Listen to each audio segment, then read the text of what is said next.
聚光灯像手术台上的无影灯，刺得我眼球生疼。距离全球美术大赛决赛结束还有最后10分钟，我猛地喘了一口气，心脏剧烈跳动，撞击着胸腔，那种被车轮碾碎全身骨头的剧痛似乎还残留着。冷汗瞬间浸透了后背，我没死。我看着眼前洁白的画布，手中紧握的画笔还在微微颤抖。上一世的记忆如潮水般涌来，就是这场比赛，它抢走了我的创意，夺走了我的荣耀。我像条流浪狗一样死在那个寒冷的冬夜。而现在，我回来了。回到了一切悲剧开始的这一刻，我死死盯着坐在我旁边2米处的江琳琳，她穿着一身纯白的长裙，像朵圣洁的白莲花，正侧头看着我，嘴角挂着那抹我熟悉的挑衅的笑。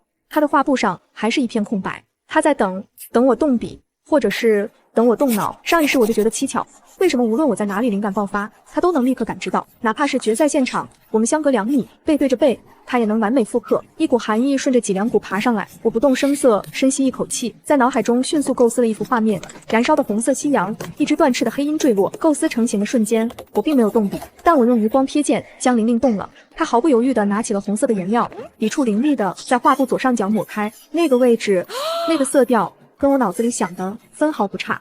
我的手猛地攥紧，指甲掐进肉里，果然，她抄的不是我的画，是我的脑子。虽然不知道她用了什么妖术，但只要我脑海里有了成型的画面，他就能看见。既然如此，我强行压下心头的惊涛骇浪，闭上眼，放空，彻底的放空，把脑海里那只黑鹰、那轮夕阳统统粉碎。我直接扔了已经画好的画纸，问监考老师重新要了一张空白纸。我不能被动，否则迎接我的还是横死街头。我像个入定的老僧，脑子里只剩下一片白茫茫的雪地，什么都没有。时间1分1秒过去，还有最后3分钟。怎么回事？江宁怎么还不动笔？那个天才少女江琳琳也没动啊！他们在搞什么？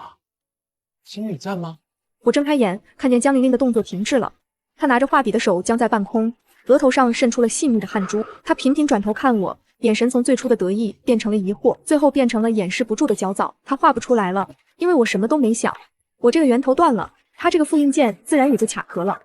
最后10秒，10、9、8。全场的倒计时像催命符，江琳琳彻底慌了。她咬着牙，手中的笔在画布上胡乱戳着，却根本不成型。她连最基本的构图能力都没有。3、2、1，比赛结束，请选手停笔。我干脆利落地放下画笔，双手交叠，神色淡漠。余光瞥见江琳琳眼底深处闪过一丝诡异的嘲笑。我的画架上是一张彻彻底底的白纸，而江琳琳那边也是大片的空白，全场死一般的寂静。紧接着爆发出山呼海啸般的嘘声：搞什么啊？这2位选手怎么都不画了？这就是所谓的双子星天才耍猴呢？直播间的弹幕恐怕已经炸了。江琳琳的脸白得像鬼，她浑身颤抖，眼泪说来就来，瞬间盈满了眼眶。在工作人员上来说话的时候，她借着身体的遮挡，猛地凑近我，那张楚楚可怜的脸上此刻却满是怨毒和狰狞。姐姐，你还真是天真，以为交张白纸我就能平安无事了吗？姐姐，你好狠啊！江琳琳的声音压得极低，宁可交白卷也不让我赢，可惜你没机会了。她猛地抬高音量，带着哭腔踉跄后退一步，指着我的鼻子：姐姐，你为什么要抄袭我？全场哗然，镜头瞬间怼到我们脸上。江琳琳泪如雨下，对着评委和镜头：比赛前，姐姐你进过我房间对不对？你看到了我的构思草稿，你刚才扔掉的废纸是不是跟我画的一模一样？你怕被揭穿才不敢画的，对不对？江琳琳猛地转向评委，深深鞠躬，声音响彻全场，请评委老师检查姐姐扔掉的废纸。为了比赛公平，我不能再忍了，这对其他选手不公平。我脑子嗡嗡作响，眼前的一切瞬间与前世那场噩梦重合。我看见父母、哥哥顾延洲从后台冲了上来，母亲一把将江琳琳心疼地搂住，再转向我时，眼神里满是怒火。父亲的脸铁青一片，对我厉声呵斥。哥哥江晨直接挡在江琳琳身前，用我最熟悉的厌恶眼神看着我。顾延洲大步上前，一把攥住我的手腕，骨头被捏得生疼。我被迫抬起头，撞进他满是失望和鄙夷的眼底。江宁，我真没想到你是这种人，剽窃自己妹妹。工作人员就在我脚边找到了那张被我揉成一团的废纸，那上面赫然是我最初构想的那幅草稿。当废纸被展开投放在大屏幕上，所有人都看见了江琳琳画布上那抹孤零零的红色，竟与我废纸上的夕阳位置色调惊人相似。但这证据在此刻似乎彻底坐实了我的抄袭。看，果然一样。江宁真不要脸，天才少女原来是抄出来的。台下骂声四起，我看着那一张张熟悉又冷漠的面孔，心冷得像冰窟。前世被碾碎的痛苦和绝望再次袭来，但这一次我死死压住了。我甩开顾延洲的手，走到场地中央，拿起主持人的话筒，声音透过音响传遍全场，冷静的我自己都意外。既然说我抄袭，空口无凭，我要求现场加赛一场，实时直播创作过程，由全球观众监督。敢吗？江玲玲，评委们交头接耳，直播热度空前高涨，主办方同意了加赛。规则简单，1小时，主题初心，现场完成1幅画。江玲玲眼神慌乱一瞬，但很快镇定，甚至闪过一丝得意。她大概以为只要我动脑，她就能继续复制。我心中冷笑，坐回画架前，我闭上了眼。这次我不再构思任何复杂画面，我让自己的思维变得极其简单幼稚。我睁开眼，拿起笔，我在洁白的画纸上画了一个歪歪扭扭的圆圈，下面加上一条竖线，一个简笔画太阳。几乎同时，隔壁传来江玲玲的落笔声。我余光瞥见，她也在画太阳，同样歪扭的线条。我继续在太阳旁边画了一朵云，像棉花糖。江玲玲的画布上几乎同步出现了一朵形状高度相似的云。我在下面画了一座三角形的小山，山下画了2个手拉手的火柴人，江玲玲紧随其后，山形火柴人的姿态如影随形。观众开始窃窃私语，这江玲玲怎么也在画儿童画？他们画的好像，到底谁抄谁？江玲玲额头冷汗越来越多，她的手开始发抖，握着笔的手却像有自己的意识，不受控制地跟着我的节奏走。她脸上那副楚楚可怜的表情快绷不住了，眼神里充满了惊恐和困惑。我画得更快了，小鸟、小花、小房子，她的画布成了我思维的实时复刻版，同步率高得令人匪夷所思。不对劲啊，怎么江玲玲完全在模仿江宁？不是说是江宁抄袭她吗？这同步率见鬼了！评委们也看出了异常，眉头紧锁。我看到父母和哥哥愣住了，顾延洲看着2个画架，脸色变幻不定。我画完最后一笔，一个简单的笑脸，江玲玲也画下了同样的笑脸。我放下笔，站起身，直视江玲玲。各位评委，各位观众，看清楚了吗？到底是谁在复制谁的思维？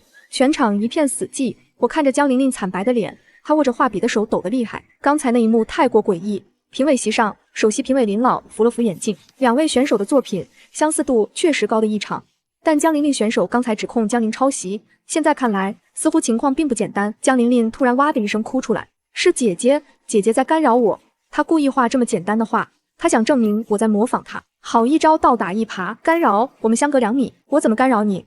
用脑电波吗？台下传来几声压抑的笑，江玲玲的脸更白了。这时，一直沉默的顾延洲突然开口：“江宁，适可而止吧。玲玲已经很难过了，你为什么还要这样逼她？我看着这个曾经让我掏心掏肺爱过的男人，前世就是他亲手将我推入深渊。”顾延洲，我平静地说：“你亲眼看到了刚才的过程，如果你还觉得是我在逼他，那我只能说你眼瞎。”他脸色一变：“你够了！”父亲江振国厉声喝道：“江宁，给玲玲道歉。”母亲陈婉也红着眼眶：“宁宁，都是一家人，又是这样，永远是这样。无论江玲玲做了什么，最后错的永远是我。我不会道歉。”我站直身体，我请求主办方对江玲玲的画具和随身物品进行检查。江玲玲猛地抬头：“凭什么？凭刚才的同步率不正常。那唯一的解释就是你有某种技术手段，能实时获取我的思维。”这话一出，全场哗然。什么技术手段？读心术吗？太离谱了吧！你胡说，你这是诬陷。如果不是，你为什么不敢接受检查？他眼神闪烁，下意识护住了自己的画笔盒。这个细微的动作没有逃过我的眼睛。请工作人员检查他的画笔盒。不行。江玲玲把盒子抱在怀里，这是我的隐私。评委们交换了一个眼神。江玲玲选手，如果你坚持不接受检查，我们只能取消你的比赛资格。江玲玲脸色煞白，求助地看向父母。琳琳，让他检查，我们身正不怕影子斜。江玲玲的手抖得更厉害了。工作人员上前，江玲玲死死抱着画笔盒不放手。琳琳，松手，我们没做亏心事，不怕检查。哥，这里面有我的私人日记本，我不想让人看。私人日记本？谁会把日记本放在画笔盒里带来比赛现场？我直接上前，趁他不备，一把夺过盒子，还给我。我打开盒子，里面除了画笔，果然有一个巴掌大的黑色笔记本。但当我翻开时，却发现里面不是文字，而是一些奇怪的电路图和芯片示意图。翻到最后一页，我看到了一行小字：思维同步器使用说明，有效范围5米，需锁定目标脑波频率。我的手开始发抖，不是因为害怕，而是因为愤怒。原来如此，前世我百思不得其解的巧合，竟然是这种东西在作祟。我把笔记本举到镜头前，各位请看，这是什么？摄像头拉近，那页纸上的内容清晰地投射在大屏幕上，全场瞬间炸开了锅。思维同步器。江玲玲瘫坐在地上，面无血色。父亲江正国冲上来，抢过笔记本看了2眼，脸色铁青。这是什么东西？玲玲，这是你的？江玲玲拼命摇头，不是我的，是姐姐栽赃。栽赃？我笑了，比赛开始前，我的所有物品都经过安检，而且我一直坐在自己的位置上，怎么可能把东西放进你的盒子？请问比赛期间有监控吗？有的，每个选手的工位都有独立监控。那就调监控，看看我有没有靠近过江玲玲的工位。很快，监控画面被调出，我除了去扔废纸那次，从未离开过自己的位置。而江玲玲的画笔盒始终都放在她的脚边，铁证如山。江玲玲彻底崩溃了，她跪在地上大哭：“不是我，是有人给我的。”“谁给你的？”林老严肃地问。江玲玲眼神慌乱，却死死咬住嘴唇。就算玲玲用了什么设备，也不能证明她以前的成就是假的。顾延周，我打断他，需要我把他以前原创的作品和我同一时期的废稿做个对比吗？我拿出手机，调出云端相册，我的草稿都比他的成稿早至少1周。我把手机递给评委，画面一张张翻过，我画到一半的草图，1周后江玲玲完成了原创，我写在笔记本上的构思，几天后成了他的灵感爆发。评委们的脸色越来越难看。江玲玲选手林老的声音冷得像冰：“你有什么要解释的吗？”江玲玲已经哭得上气不接下气，却一个字都说不出来。母亲陈婉冲过来抱住她，玲玲还小，她只是一时糊涂，求求你们给她一次机会。小，我冷笑，她只比我小3个月，而且这种设备不是临时能弄到的。她计划了多久，欺骗了多久？父亲江振国复杂地看了我一眼，又看看怀里的江玲玲，最终叹了口气：“宁宁，家丑不可外扬，我们先回家，关起门来解决，好吗？”又是这一套，前世他们就是这样，把我拖回家，然后软禁我，对外宣称我因病需要休养，实则把所有资源都倾斜给了江玲玲。不，我后退一步，这件事必须在这里说清楚。我不是在争一个比赛名次，我是在要一个清白。我看着台下黑压压的观众，看着闪烁的镜头。过去3年，我被称为江郎才尽，被说是靠妹妹灵感的废物。今天，我要让所有人知道真相。你不是喜欢跪吗？现在该你跪下来道歉了。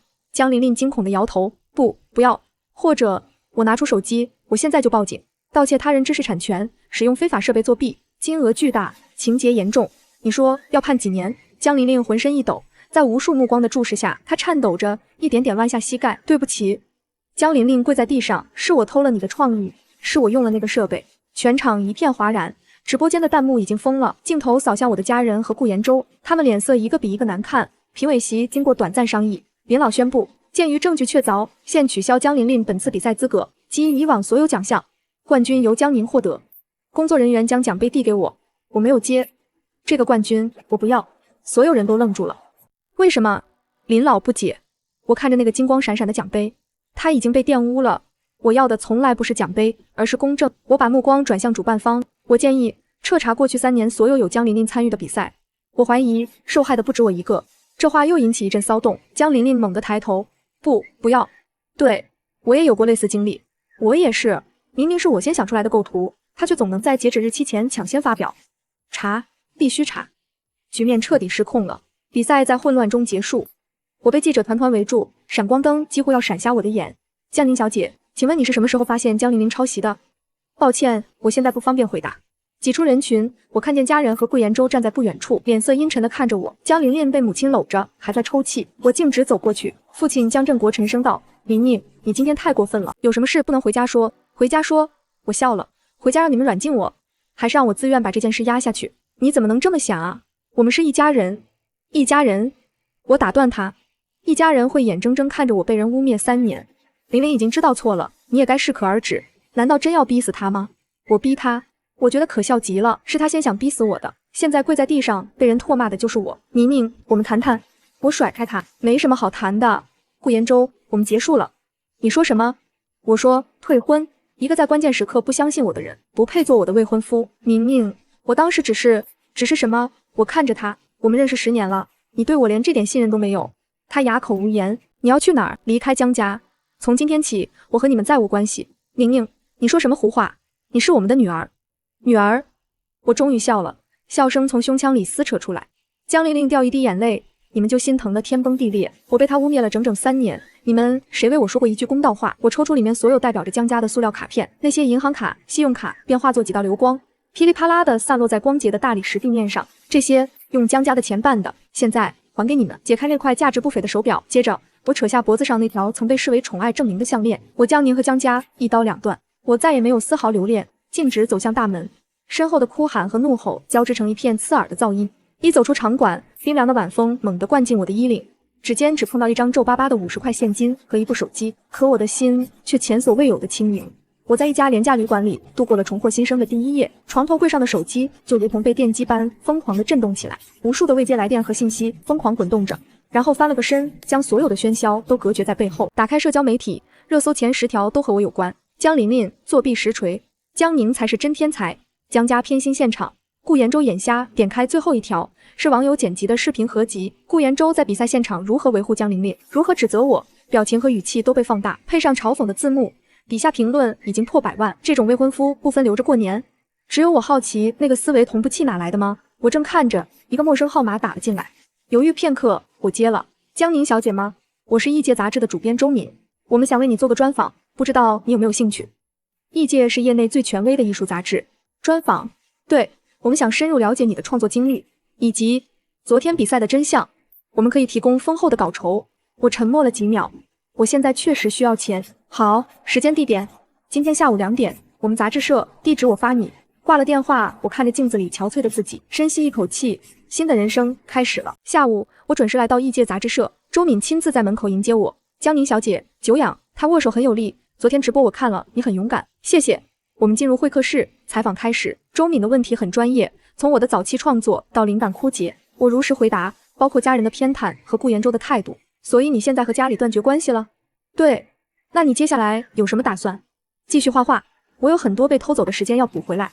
我们杂志想和你合作一个专题《重生》，我有些意外，为什么选我？因为你的故事很有力量，一个被偷走光阴的天才，重新拿起画笔，这本身就是最好的艺术。他递给我一份合同，稿酬是每期5万，连载12期。另外，我们可以预付你30万，30万足够我租个工作室生活一段时间了。我压下心中的激动，我需要考虑一下。当然，周敏微笑。不过在你考虑期间，我想先带你见个人。林默笙，我们杂志的创始人，也是国内最顶级的艺术评论家。林默笙的名字在艺术界如雷贯耳，但我没想到他这么年轻，看起来不到30岁，穿着简单的白衬衫和黑裤子，却有种难以忽视的气场。江小姐，幸会。他伸出手，我和他握手。林先生。周敏退了出去，会客室里只剩下我们2人。林默笙打量着我，昨天的比赛很精彩，您也看了？全程。他在我对面坐下。我很欣赏你的果断，很多人在那种情况下会选择息事宁人。我苦笑，我只是没有退路了。不，林默笙摇头，你有很多退路，你可以妥协，可以道歉，可以继续做江家的大小姐，但你选了最难的一条路，真相。那个思维同步器，警方已经介入调查了，是国外某实验室流出的原型机，黑市价格超过100万，100万。所以江琳琳背后一定有人，一个能弄到这种设备并且愿意花这么大代价帮他的人。我想起江琳琳当时说的，有人逼我用。您觉得会是谁？你有得罪过什么人吗？或者说，谁最不想看你成功？我愣住了，一个名字浮现在脑海，顾家。我的心脏猛地一缩。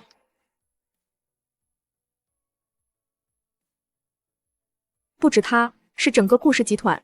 3年前，顾氏开始涉足艺术品投资领域，但一直打不开局面，直到江琳琳横空出世，她每一幅原创作品都能拍出天价。她递给我一份文件，我翻开，是过去3年江琳琳作品的拍卖记录，买家大多是匿名，但有几笔大额交易追踪到了顾氏旗下的空壳公司，他们在炒高江琳琳的作品，制造市场热度。林默笙的声音不高，却像淬了冰的刀，而你的存在对他们来说是个威胁。如果你正常发展，江琳琳就永远只能是江宁的妹妹。话音落下的瞬间，我感觉指尖的血液都凝固了，我的手在桌下控制不住的发抖。这是一场精心策划、为我量身定做的商业骗局。我强迫自己从这片冰冷的深渊里抬起头，嘶哑着问：为什么告诉我这些？他只是淡淡的看着我，语气平静的像在陈述一个事实。因为我看不惯，艺术不该被这样玷污。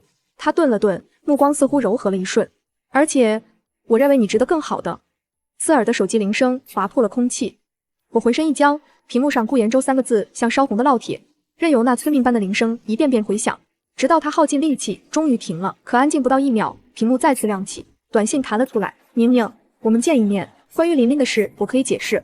拿起手机，指尖发麻的敲下一行字：婚约已解除，以后不必联系。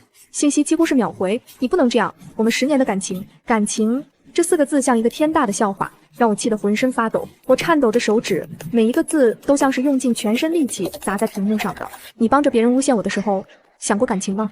手机那头陷入了死一般的沉默。然而屏幕再次亮起，一行轻飘飘的字映入眼帘。手机汪的一震，顾延周的名字跳上屏幕。老地方，这3个字像一根针扎进我的记忆。我闭上眼，前世的画面瞬间翻涌而上，就是在那家咖啡馆同一个位置，他用最平静的语气说出了最残忍的话。他说他爱上了江琳琳，说我嫉妒得面目全非，说我不配做他的妻子。每一个字都像刀子，在我心上反复切割。我睁开眼，指尖冰冷地敲下回复：好，1小时后见。重来一世，他又准备了怎样一出好戏？1小时后，我推开咖啡馆的门，风铃叮当作响。我的目光越过人群，径直落在他身上。他坐在老位置上，面色憔悴，眼下一片青黑。看到我，他立刻站了起来，声音有些沙哑：云宁。我一言不发地在他对面坐下，将手袋扔在旁边的空位上，冷冷地开口说吧。他立刻急切地解释：昨天的事我很抱歉，就以为我又在欺负他。我打断他：顾延州，我们认识10年了，在你心里我就是这种人。他狼狈地低下头，像个被审判的罪人。对不起，对不起，没用。我盯着他，抛出了真正的问题：江琳琳那个设备，你是不是早就知道？他像被烫到一样猛地抬头，眼神惊惶地否认：什么？不，我不知道。他说的斩钉截铁，他瞳孔里一闪而过的心虚没能逃过我的眼睛。是吗？那为什么顾氏会高价拍下江琳琳的所有作品？为什么他的每一场画展都有顾氏的投资？顾延州的脸色瞬间煞白。你怎么知道？若要人不知，除非己莫为。所以你们顾家从一开始就在策划这一切，对吗？把我打压下去，捧江琳琳上位，然后靠炒高她的作品赚钱？不是这样的，宁宁，你听我解释。一开始我只是想帮琳琳，她求我说她想在艺术界立足，但你太耀眼了。后来事情就越闹越大，我收不了手了，我甩开她的手，所以你就选择牺牲我。我没有想牺牲你，我以为你就算暂时被误解，以后还是有机会的。琳琳说她只是借用你的灵感，不会真的伤害你。借用，我觉得可笑极了。偷走我3年的心血，毁掉我的名声，这叫借用。顾延州，你知不知道我因为这3年失去了多少？前世我甚至失去了生命。他颓然地靠在椅背上。你要我怎么做？你说，只要你能原谅我，我什么都愿意做。我站起身，永远别再出现。宁宁，他拉住我。我们10年的感情，你真的能说放就放？我转过身，一字一句：从你选择帮江琳琳陷害我的那一刻起，我们之间就完了。甩开他的手，我头也不回地离开，走出咖啡馆，阳光刺眼。我深吸一口气，压下眼眶的酸涩。不值得，为这样的人哭，不值得。手机响了，是周敏。江宁，考虑的怎么样了？我看着街上来往的车流，做出决定。我签。太好了。周敏声音里带着笑意。另外，林先生想邀请你参加下周的艺术沙龙，你愿意吗？愿意。我需要重新建立自己的人脉，从零开始。接下来的1周，我忙得脚不沾地，签了合同，拿到了预付的30万。我在艺术区租了个小工作室，虽然简陋，但终于有了属于自己的空间。我开始画画，3年了。笔触落在画布上时，我有种想哭的冲动。这才是活着。艺术沙龙在周5晚上，镜子里的我眼神坚定，和1周前那个浑身发抖的我判若两人。到达沙龙现场时，已经来了不少人。周敏在门口等我，带我进去。我跟着他穿过人群，不少人认出我，那就是江宁。真人比电视上好看。议论声此起彼伏，我装作没听见。林默笙站在窗边，正和几个人交谈，看到我，他微微点头。他向我介绍，这位是李馆长。李馆长打量着我，江小姐，久仰。专访我看了，很震撼，谢谢。王总切入正题，有没有兴趣办个展？我一愣，个展？你现在的话题度很高，正是办展的好时机。我可以给你最好的展厅，宣传也不用担心。这是个难得的机会，但我犹豫了。王总的好意我心领了，但我希望我的第一个个展展出的都是真正有分量的作品。我现在需要时间创作。王总有些意外，但很快笑了，有骨气。那这样，我给你3个月时间。3个月后，如果你有足够的作品，长风画廊的大门随时为你敞开。谢谢。林默笙在一旁看着我，眼中闪过一丝赞赏。这时，门口突然传来一阵骚动，我转头看见了最不想见的人，江琳琳。她穿着一身白裙，化着精致的妆，挽着一个中年男人的手臂走进来。那个男人我认识，顾延州的父亲顾明远。他们怎么会一起来？江琳琳的目光在人群中扫过，最后定格在我身上。他愣了一下，随即扬起一个挑衅的笑，挽着顾明远朝这边走来。林先生，好久不见。顾明远先跟林默笙打招呼，林默笙态度疏离。顾总。顾明远这才看向我，宁宁也在啊。听说你和家里闹翻了，年轻人脾气不要太大。我的事不劳顾总费心。姐姐，爸很担心你，你还是回家吧。我们一家人。我们不是一家人。江琳琳，你抄袭的案子警方还在查，你还是多操心自己吧。宁宁，得饶人处且饶人。琳琳已经知道错了。顾总这么护着江琳琳，是因为他在帮顾氏赚钱，对吗？你胡说什么？我是不是胡说？您心里清楚。用非法设备窃取他人创意，炒作艺术品价格，这些事要是曝光，顾氏的名声可就完了。江宁，你不要不知好歹。不知好歹的是你们，偷我的东西还要我闭嘴。顾总，这里是艺术沙龙，不是你的董事会。如果没什么事，请自便。好，很好。江宁，你有种。林先生，为了这么个丫头和顾氏作对，值得吗？我从来不和作弊的人合作。顾明远的脸色瞬间铁青，一个字也说不出来，只能死死攥住江玲玲的手腕，几乎是拖着她。他们一走，整个会场像是炸开了锅，一只温暖的手掌落在了我的肩上。是王总。江小姐，你做得对，就需要你这样敢说真话的人。市美术馆下周有个青年艺术家扶持计划，我可以为你推荐。我郑重地向他们鞠了一躬，谢谢各位。林默深的目光落在我身上，深邃的仿佛能看穿我。你就不怕顾氏报复？我迎上他的视线，深吸一口气，坦然承认怕，但我更怕的是让自己一辈子都活在谎言里。他似乎是笑了笑，点了点头，有需要帮忙的随时找我。那个晚上，我的口袋被塞满了各种名片，每一张都沉甸甸的，像一块块铺路石。我几乎是跑着回到工作室的，关上门，一种前所未有的创作欲望像火山一样。白天，颜料是我唯一的语言，到了深夜，我又在台灯下把所有的挣扎与感悟写成手记。周明很快打来电话，说我的专栏反响出奇的好。我知道，同情换来的关注终究是镜花水月。我必须用真正的作品站稳脚跟，最终还是要靠作品说话。1周后，我正在画画，门铃响了，开门是江晨，他站在门口，手里拎着个保温桶。妈让我给你送的汤。我没有接，不用了。江晨叹了口气，宁宁，你真的要这么绝情吗？绝情？我笑了。江琳琳偷我东西的时候，你们怎么不觉得她绝情？她当众诬陷我的时候，你们怎么不觉得她绝情？江晨语塞，哥，我看着这个从小护着我的哥哥，你眼里只有江琳琳了？他低下头，琳琳她很可怜，所以就要牺牲我，因为我是亲生的，就该让着她。江晨说不出话，我把门关上，你走吧，汤也带走。他的声音传来，宁宁，对不起。我背靠着门，眼泪终于掉下来，太迟了，这句对不起来得太迟了。又过了1周，我接到警方的电话，江小姐，关于思维同步器的案子有些进展。我赶到警局，张警官给我看了审讯记录，江琳琳终于松口了。设备是顾明远给她的，这个思维同步器是实验室的副产品，江琳琳必须签10年的卖身契，所以她只是个傀儡。我点头，那顾明远会怎么处理？证据确凿，我们已经申请批捕，但顾氏有顶尖的律师团队，还不好说。从警局出来，我心情复杂，江琳琳可恨，但也可悲。手机响了，是陌生号码。江宁吗？我是顾明远的律师。和解，顾总愿意赔偿你500万，条件是撤销指控，宣称这一切都是误会。对现在的我来说是天文数字，但我笑了，告诉顾明远我不卖，我何必跟钱过不去？我接过话，因为我的人格，我的尊严不止500万。挂了电话，我站在街边看着车水马龙。我知道我拒绝了500万，也意味着彻底和顾氏撕破脸，但我不后悔，有些东西比钱重要。第二天，网上开始出现大量黑我的通稿，江宁忘恩负义，攀上高枝就抛弃家人。周敏第一时间打来电话，有人在搞你，先等等。我说我想看看他们还能玩出什么花样。果然，下午就有受害者出来爆料，一个自称是我大学同学的人在网上发长文，说我当年经常借鉴他的创意，还威胁他不准说出去。文章写得声泪俱下，细节丰富，要不是我就是当事人，我都要信了。手机在我掌心嗡嗡狂震，像一块滚烫的烙铁，屏幕上评论如潮水般涌来，每一个字都化作利刃将我凌迟。果然不是好东西，贼喊捉贼，江琳琳有错，但江宁也不是好人。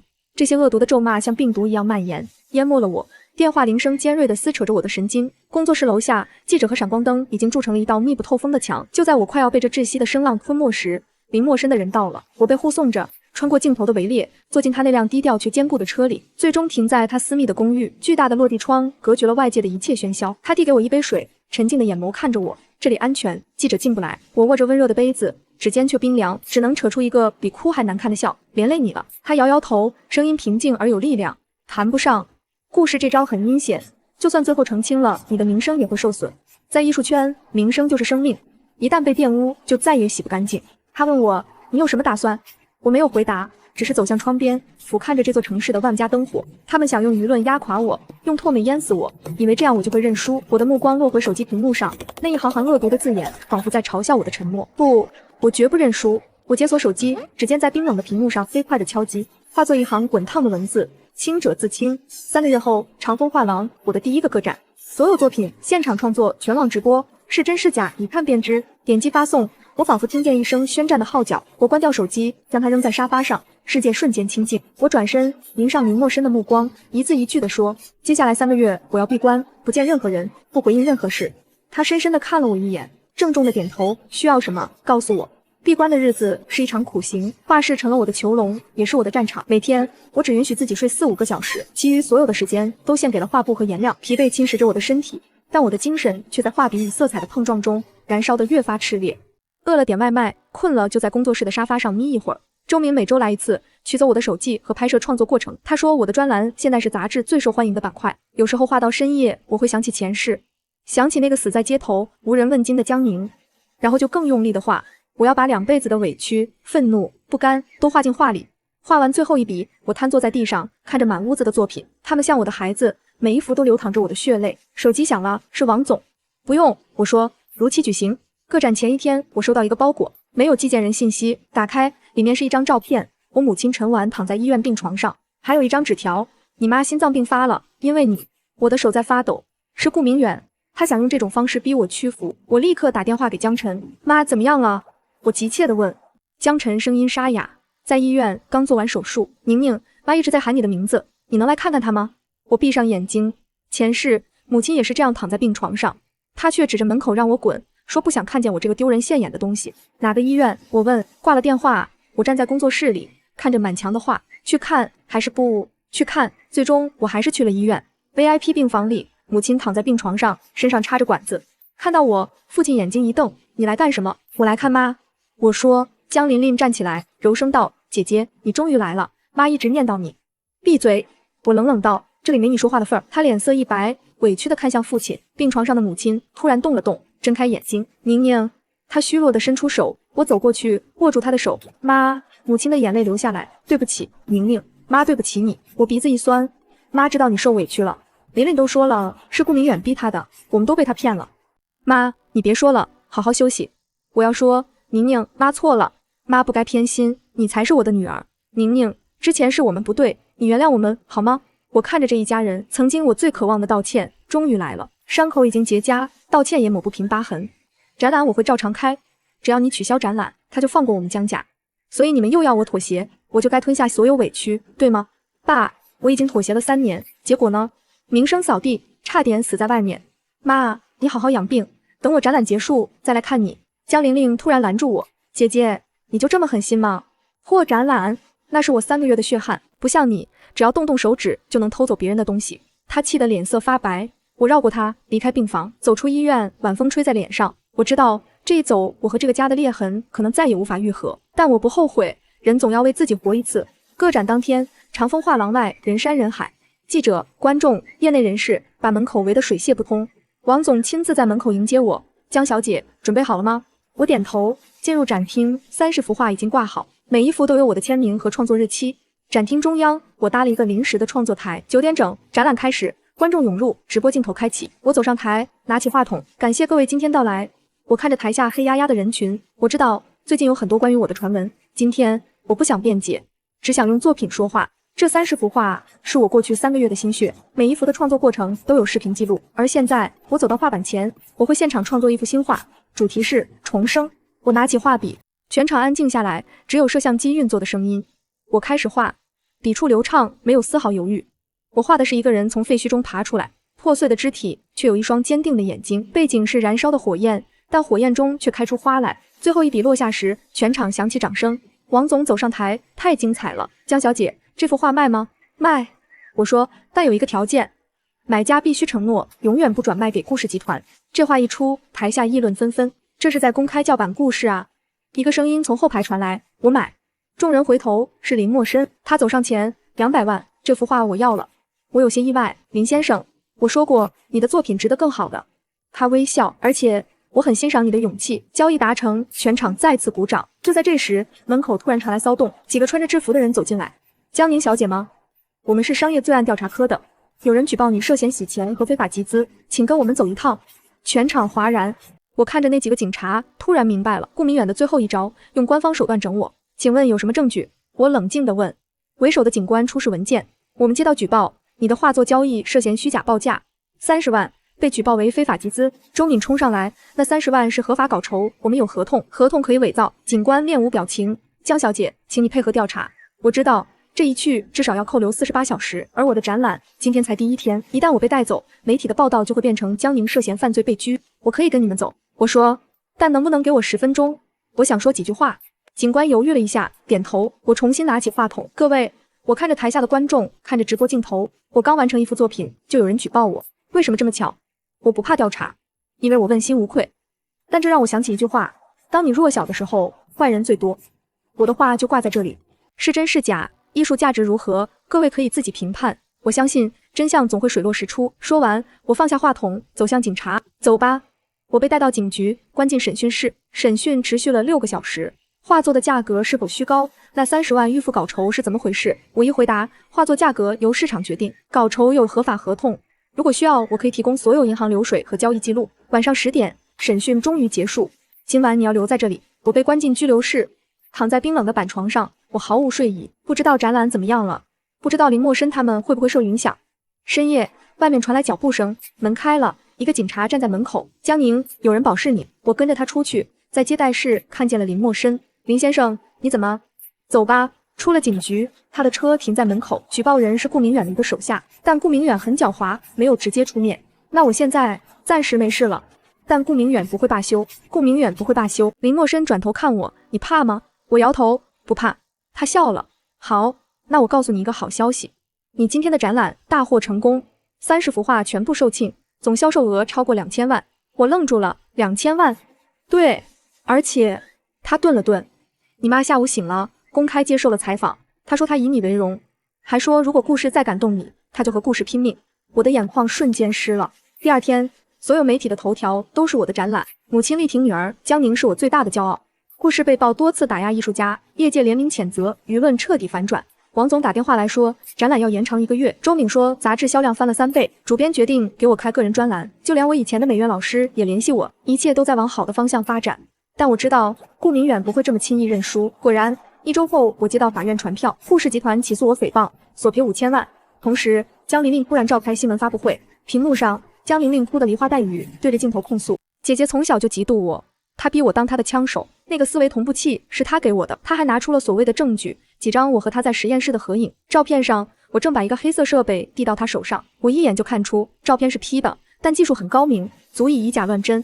网络上的舆论风向立刻开始摇摆，到底谁在说谎？我关掉新闻界面，喧嚣的声音戛然而止，心底反而一片平静。该来的总会来，是时候做个了断了。我拨通了林默笙的电话，我需要最好的律师团队。电话那头，他的声音沉稳而令人安心，已经准备好了。另外，我找到了当年那个实验室的一个研究员，他愿意出庭作证，设备是顾明远亲自去取的。还有江琳琳的银行流水，我们也拿到了。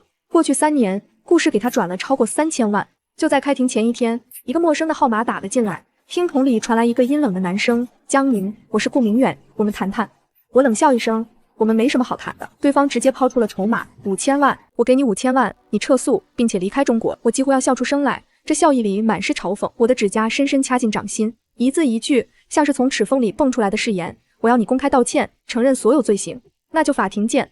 我没有丝毫犹豫，指尖用力，干净利落地切断了通话。庭审当天，我被闪光灯的海洋包围，但我内心平静如水。我的目光越过人群，精准地落在了被告席上。他依旧衣冠楚楚，只是脸色铁青，而他只剩下惶恐不安。每一份证据都像一把锋利的手术刀。顾氏的律师团满头大汗。突然，他崩溃了。我说，我全都说。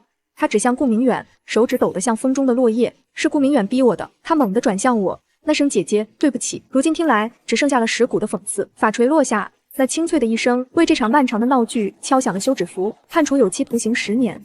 顾氏集团被处以巨额罚款，并要求退出艺术品市场。江琳琳作为从犯，判处3年有期徒刑，缓期4年执行。走出法庭时，阳光刺眼，记者围上来：江小姐，你现在是什么心情？我看着镜头，正义虽然迟到，但没有缺席。回到工作室，我收到了母亲的短信：宁宁，妈为你骄傲，回家吃饭吧。妈亲自下厨。我回复好，这一次我是真的可以回家了。3年后，我的第3个全球巡回个展在巴黎开幕，展厅里人头攒动，各国媒体争相报道。江宁，你现在是国际公认的顶级艺术家了，有什么感想？我看着满墙的作品，我只是很庆幸当年没有放弃。听说顾明远在狱中申请了3次减刑，都被驳回了。恶有恶报，我淡淡的说。那江琳琳呢？有消息说她去了一个小城市，在教小孩子画画。我沉默片刻，希望他真的悔改了。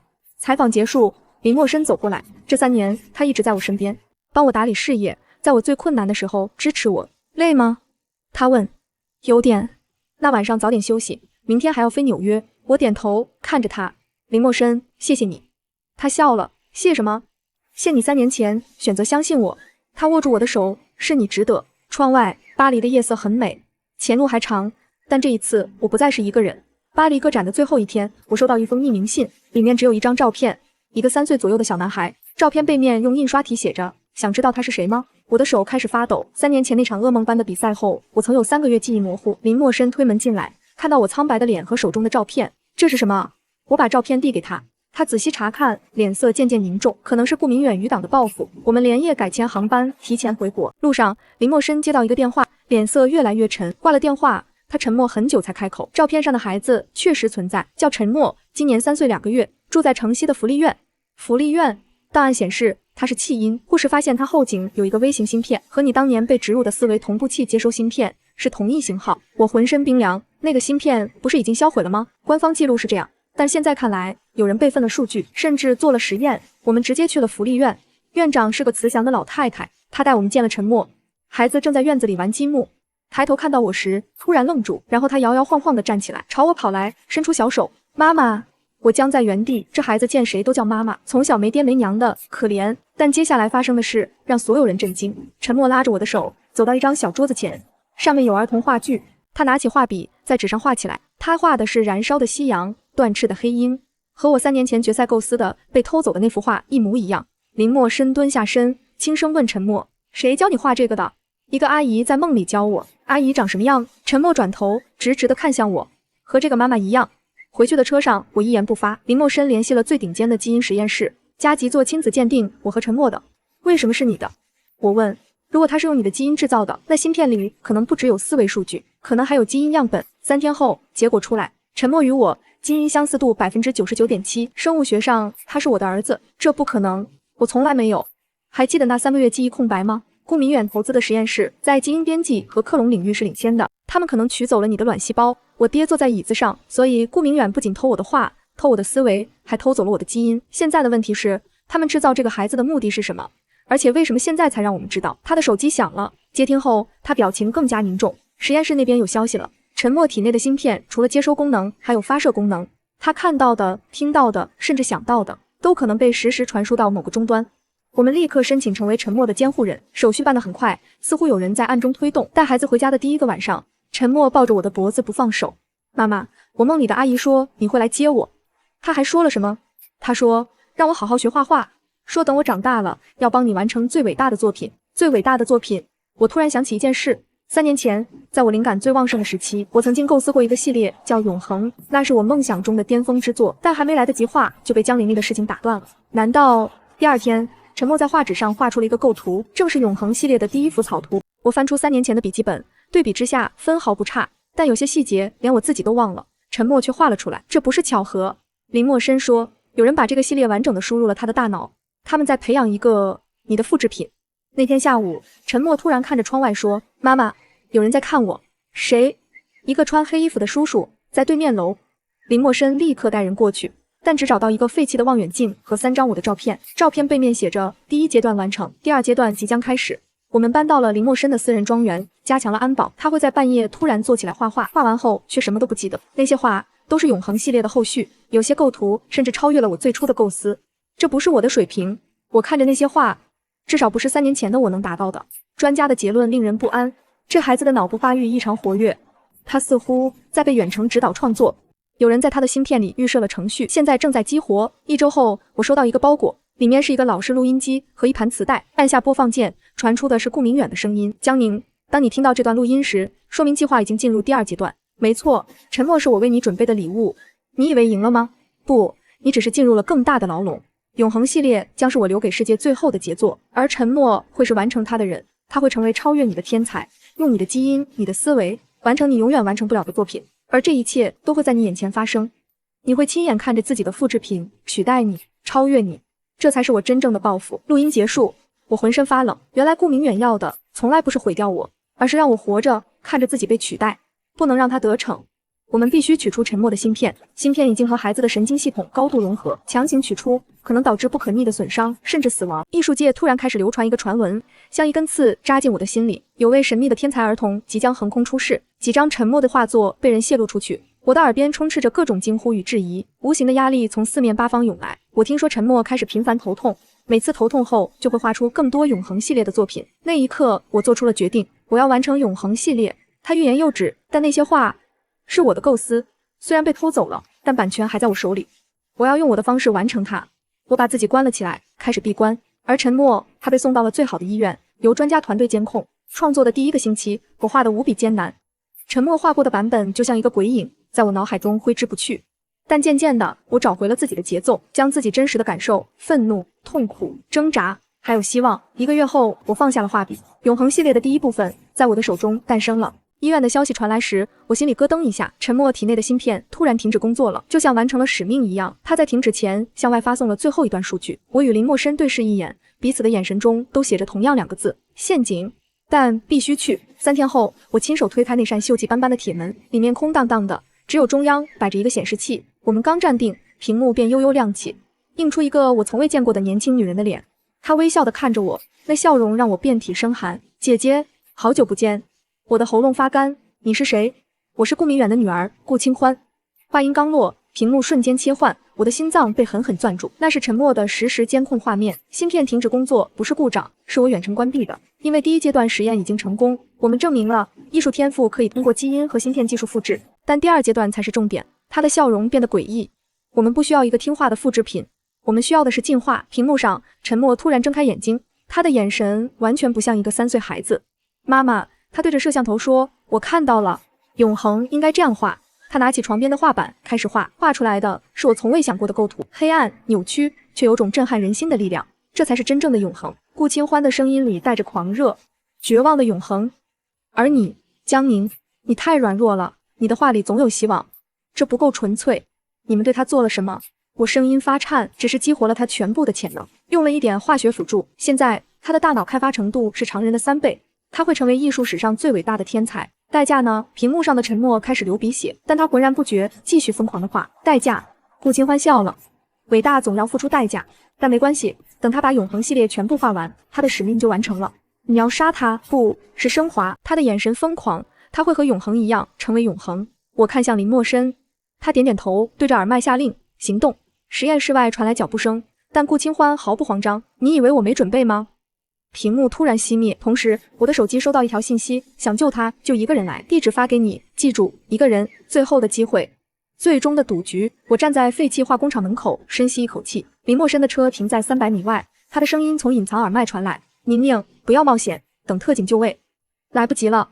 我看着手机上的倒计时，还剩15分钟。陈默等不了，推开锈迹斑斑的铁门，里面一片漆黑。突然灯光大亮，顾清欢站在2楼平台，身边是被绑在椅子上的陈默。